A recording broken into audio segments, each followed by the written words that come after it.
একটা viral video দেখলাম, ভিডিওটি দেখলে যে কোনো নিউট্রাল মানুষের রক্ত ফুটতে শুরু করবে। बहन की लोड़ी ममता बहनों, तेरी माँ का भोसड़ा।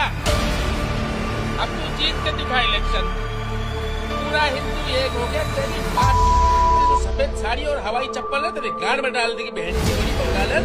तेरी माँ একজন অন্ধভক্ত সে কি করছে, সোশ্যাল মিডিয়াতে এসে ওয়েস্ট বেঙ্গলের চিফ মিনিস্টারকে গালিগালাজ করছে অকথ্য ভাষায়, নোংরা ভাষায়, যেগুলো শুনলে যে কারোর ঘৃণা লাগবে। এখানে এই অসভ্য লোকটাকে প্রশ্ন না, প্রশ্ন সেই দলকে বা সেই বিরোধী পার্টিকে যে পার্টির পাওয়ারে এই লোকটা এমন নোংরা ভাষায় গালাগালি করতে পারছে অন্য একটা রাজ্যের চিফ মিনিস্টারকে। এই লোকটা উত্তরপ্রদেশে বসে পশ্চিমবাংলার মুখ্যমন্ত্রীকে গালাগালি করছে। তাহলে পাওয়ারটা কোথা থেকে আসছে যদি একটু বোঝার চেষ্টা করেন তাহলে খুব সহজেই বুঝতে পারবেন। এখানে যদি আমি আবার ডিরেক্ট নাম নিয়ে নিই তাদের, তাহলে কিছু আমাদের পশ্চিমবাংলার অন্ধভক্ত রয়েছে যারা আবার কমেন্ট সেকশনে এসে উল্টোপাল্টা বলতে শুরু করে দেবে। কারণ আমি আমার আগের যে ভিডিওটি বানিয়েছি, দেশের কারেন্সি আমাদের ভারতীয় রুপি কোথায় নিচে নেমে গেছে ডলারের তুলনায়, সেখানে একজন না বুঝে সুঝেই এসে কমেন্টসে লিখতে শুরু করেছে যে দেশের প্রধানমন্ত্রীকে নিয়ে এমন কথা বলিস না, দেশের প্রধানমন্ত্রীকে এসব বলতে নেই।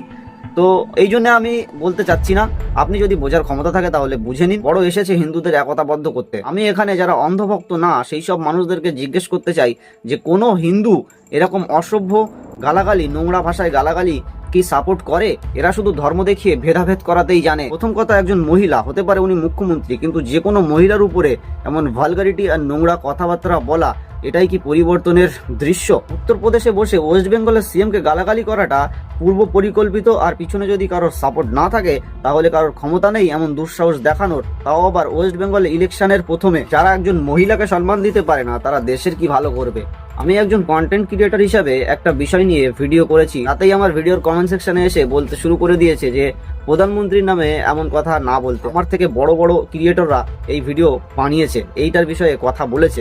আমি তো অনেক ছোট। যদি এই দেশের কারেন্সির মূল্য নিচের দিকে নেমে যায় তাহলে তার সম্পূর্ণ দায়ভার বর্তমান যিনি প্রধানমন্ত্রী রয়েছে তার। যদি আপনার মনে হয় যে এই ধরনের ভাষা আর চিন্তাভাবনা সাথ না দেওয়া উচিত, তাহলে এই ভিডিওটি এত পরিমাণে শেয়ার করুন, শেয়ার করে এই ধরনের অন্ধভক্তদের আয়না দেখার সুযোগ করে দিন।